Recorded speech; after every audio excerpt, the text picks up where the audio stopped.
Howdy, friend. Spitz here, and this is Feed Bandit, the Texas First Outdoors podcast. If you've ever been sitting out in a quiet deer blind or standing on the edge of a whistling dove field, and you look down next to you to see a small pair of muddy boots scratching the dirt, you know that you are looking at the absolute future of everything we hold dear under the big Texas sky. There is an incredible, unmatched thrill that hits a man's chest when he harvests a mature brush country buck or lands a trophy redfish on the coastal flats. But I am here to tell you plain and simple today that none of those giant rack scores or heavy coolers can ever hold a candle to the pure, honest joy of watching your own son or daughter look out at the wild woods for the very first time with wide eyes full of wonder.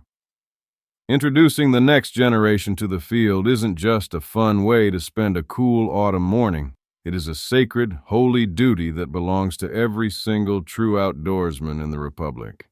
It is how we pass down the ancient flame of our frontier ancestors, how we teach deep respect for the wildlife, and how we protect the independent, clean way of life that makes Texas the greatest place on the face of the earth. Today, we are going to talk about the real art of youth hunting. We will look at how to strip away the pressure of the modern trophy boards, how to make the outdoors the ultimate classroom for a young mind, and the exact step-by-step technical tips, gear choices, and safety boundaries you need to ensure your child's first trip into the woods is a safe, successful, and beautiful memory that will lock them into the sporting tradition for the rest of their days. So pull up a chair. We have a very important trail to map out. To successfully introduce a child to hunting today, you have to completely reset your own mind and remember what the woods looked like when you were only 7 or 8 years old. In our busy modern world, kids are surrounded by screens, ringing phones, and fast-moving games that give them instant satisfaction in a split second. When you take them out into the backcountry, you are bringing them into a world that moves by the slow, quiet rhythm of the sun and the wind. To a little boy or girl sitting perfectly still in a dark box for 4 hours without making a peep or moving a finger feels like an absolute punishment. If you force them into a rigid, intense mold on their very first day, they will quickly grow to hate the experience, and they will want to stay home inside the house the next time you load your truck. You have to realize that for a child, the final harvest is often the least important part of the entire adventure. They care about the campfires, the bumpy truck rides down the red dirt ranch roads, the tracks left by a nocturnal bobcat in the mud, and the chance to spend undivided quality time with their mom or dad without any distractions. Your number one goal as a parent or a mentor shouldn't be to fill a heavy tag or break a record. It should be to create an ultimate atmosphere of fun, comfort, and absolute safety that leaves that child begging to go back to the pasture before you ever make it home to the driveway. Let's do a technical deep dive into the exact strategies, firearm setups, and field tips required to make your youth hunt a spectacular success. My first big tip for you is to select firearms and calibers that feature ultra-low recoil and fit the physical size of a child's body perfectly. A massive number of young hunters are ruined on their very first day because a well-meaning adult hands them a heavy, standard-sized shotgun or rifle that kicks like a mule and blasts a deafening roar through the timber. That sudden, painful recoil creates a terrible fear in a young shooter, leading to a permanent habit of flinching that can take years of hard practice to break. Start your kids out with lightweight youth model firearms featuring shorter stocks that allow them to mount the weapon comfortably against their shoulder without stretching their arms. For upland birds and doves, a small 20-gauge or a 28-gauge shotgun loaded with light target shells is the absolute sweet spot. For big game like white-tailed deer or feral hogs, utilize light, flat-shooting calibers with almost zero kick, like a .243 Winchester, a .223 Remington, or a .6.5 Creedmoor. Spend plenty of hours at the backyard bench practicing with low-power rimfire .22 rifles first, teaching them how to squeeze the trigger smoothly and build ultimate confidence before they ever face a live game animal in the brush. My second tip is to keep your field sessions short, active, and absolutely packed with high-quality comfort and snacks. Do not try to sit in a freezing rainstorm or a blistering heat wave with a young child because their small bodies cannot regulate temperature the way an adult can, and they will become miserable in a matter of minutes. Choose mild, beautiful autumn afternoons for your first joint outings. Pack a giant backpack full of their favorite cookies, juice boxes, and chips, and let them eat whenever they want inside the blind.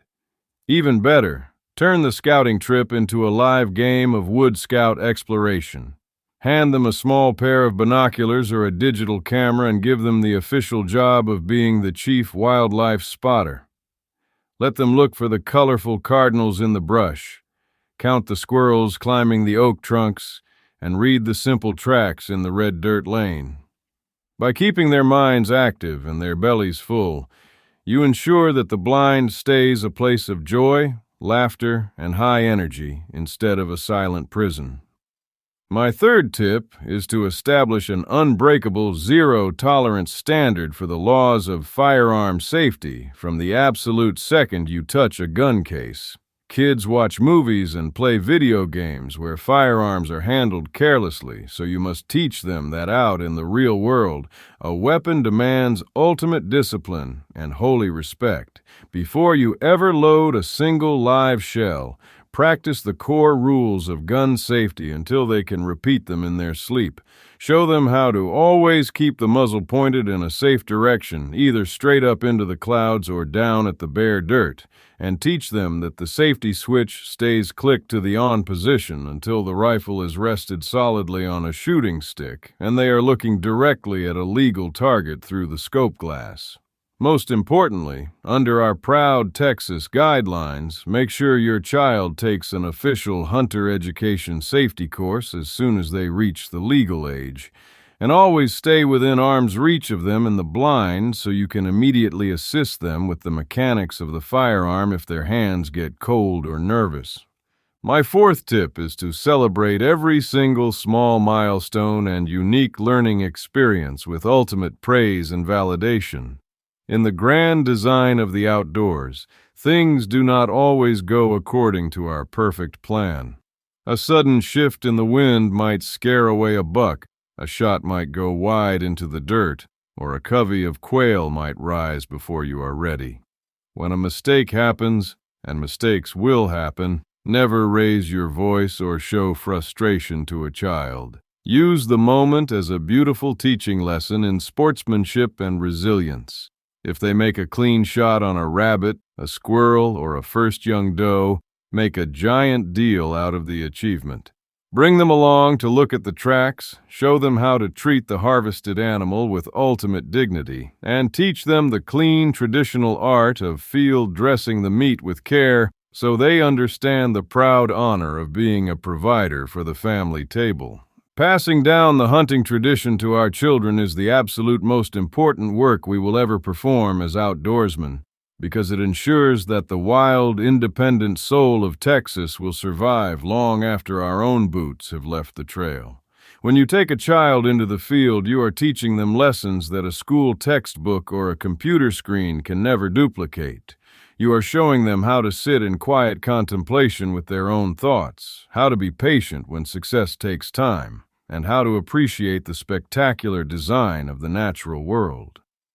Preserving the tradition means understanding that our job is to pass down a clean, ethical heritage of conservation, showing our kids that being a true sportsman means supporting our local game wardens, looking after the soils and the waters, and standing up for the hunting values that have sustained our communities for generations. Protecting the legacy means building a bond with your children that is forged in the early morning mist, cemented around the glow of a cedar campfire, and held together by stories that they will tell to their own grandchildren 40 years from now. When you look at your young son or daughter standing proud in their camo gear, holding a clean harvest with a smile that splits their face wide open, you are looking at the continuation of a grand, patriotic way of life. pass the torch with ultimate honor, and guide the next generation into wise and proud stewards of the Texas First Outdoors with a loving and steady hand. So what do you think of that? Are we right on target, or did we totally miss the boat on that one? Email us at howdy@feedbandit.com and let us know either way. And don't forget to check us out at feedbandit.com and grab some gear to show off your Texas First Outdoors pride. Preserve the tradition, protect the legacy, and remember, always support your local feed store. If you're there for them, they'll be there for you when you need them the most out in the field. Stand tall, fellow Texian. We'll talk soon.